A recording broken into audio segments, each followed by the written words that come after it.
Hi guys, welcome back to the 52 Men of the Bible video series here on the YouTube channel, CVM Cymru's YouTube channel. Can I ask you and just remind you actually, if you've been watching these and you haven't subscribed to our channel, please do that.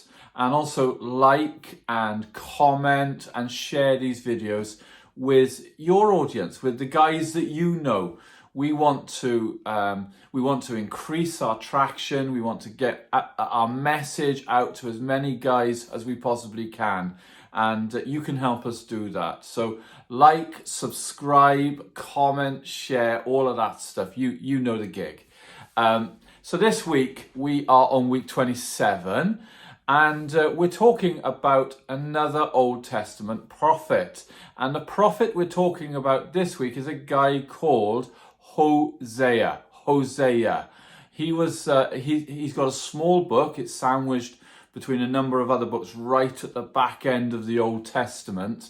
And this week, if you can pick up your Bibles, read that book, read his story.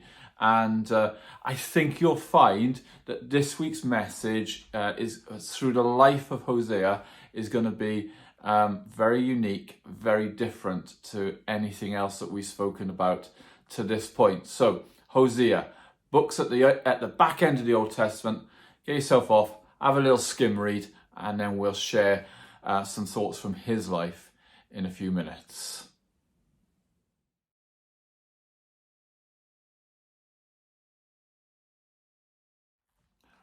Okay, so Hosea. Now Hosea is a guy, a prophet in the Old Testament.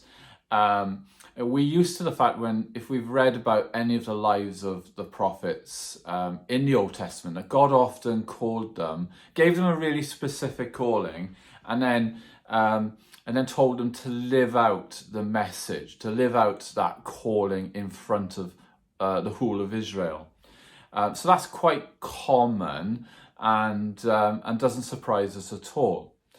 But Hosea is a character who God calls to, I guess, demonstrate and show the nation of Israel what the love of God really means. Now, when a lot of us think about love, particularly love with our girlfriends or our wives, we might think, I don't know, holidays in Bali, beaches, candlelit dinners, maybe going to the football together, going to the rugby together maybe, and all sorts of stuff like that, date nights and just blissful planning of a life ahead of us. The Bible is sometimes a bit more gritty than that when it comes to love. It's a bit deeper than that. Love is a stronger thing. And it's particularly stronger when we start to look at the love of God for us, humanity, the world, if you like. And Hosea is called to demonstrate to Israel what the love of God really means. Now, let's unpack this a little bit, because Hosea's story is a really painful story, and it begins to help us to understand that God's story with us has also been very painful for him. Hosea is called by God to marry a lady called Gomer. She was a prostitute, and she would be destined to be unfaithful to Hosea. And that's the point behind this marriage. That God was showing Israel how, through the love of Hosea for Gomer, that God loved Israel, and yet Israel was unfaithful to him over and over and over again. It's a really graphic illustration, but this is the way that God chose to demonstrate this to the people of Israel. Now, the first thing that happens in their marriage is that they have a son. So one of the things that when you have a child is the excitement of being able to choose a name, isn't it? But Hosea and Gomer don't have that joy. They are given a name, and what the name that they are given is Jezreel. Jezreel is a valley. If you read the Old Testament, you'll find Jezreel. It's a valley where a lot of fighting happened, a lot of disobedience to God, a lot of rejection, a lot of lives lost.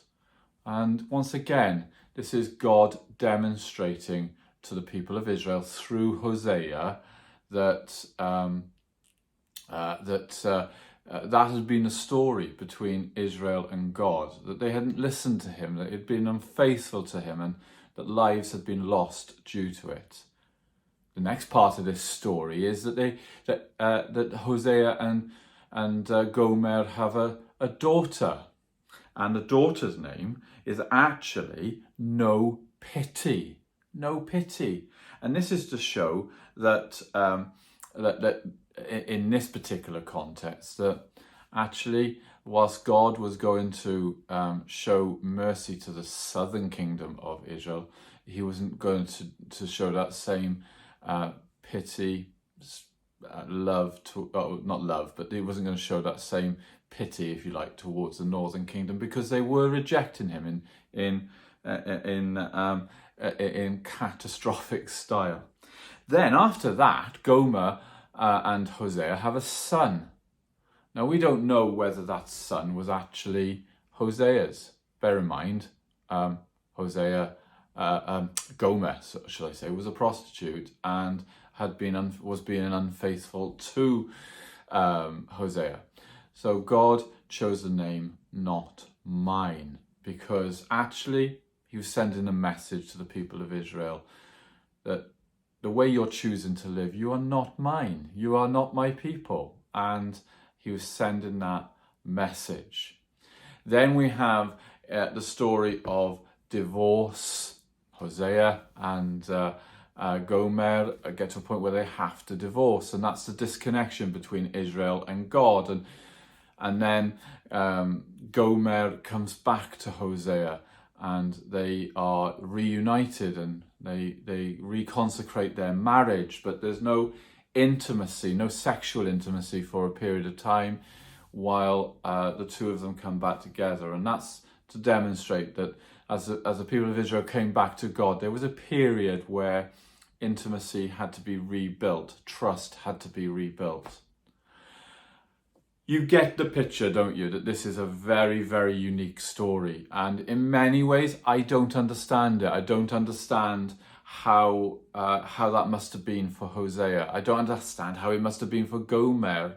I don't understand how it was for the people of Israel. But more than that, I don't understand how it was for God.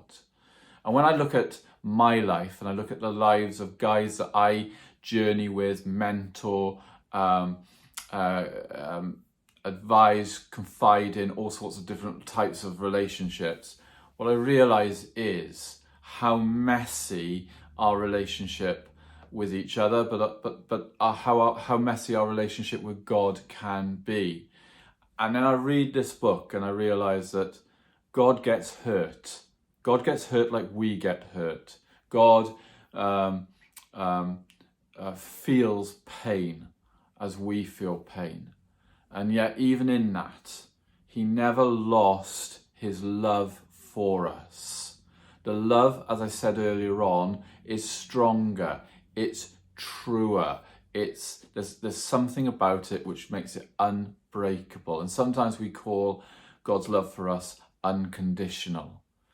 Guys, as we think about this book and as we try to get our heads around what on earth is going on in this, maybe we can reflect on the fact that God, even when we were enemies, his enemies, sent Jesus to die upon a cross to make that pathway clear for us back to God the Father, back into relationship with him, to become his children once again.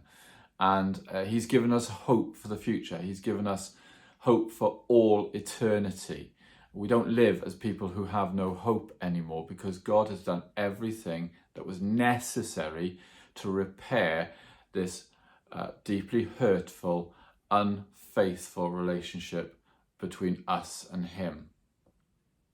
So this week, let's thank God that even though we ebb and flow, even now ebb and flow in terms of our relationship with him, he is always consistent and he is always waiting to take us back. But more than that, let's consider what it looks like to not be the unfaithful partner, but to keep our hearts and our minds firmly focused on the narrow path, and to do whatever it takes to walk with God each and every day, when we wake up, to choose him over everything else. Guys, have a great week. Do pray about this story, Hosea, and apply it to your lives. It's a tricky one, but if there's one outcome that I personally want to see in my own life from this, it is to know that God hurts when I'm unfaithful to him. And given the fact of all that he has done for me and the love, the unbreakable, unconditional love that he has shown to me, I want to walk with him and not hurt him, serve him, and do all I can to be a good child of God. Have a great week, guys, and I'll speak to you next week.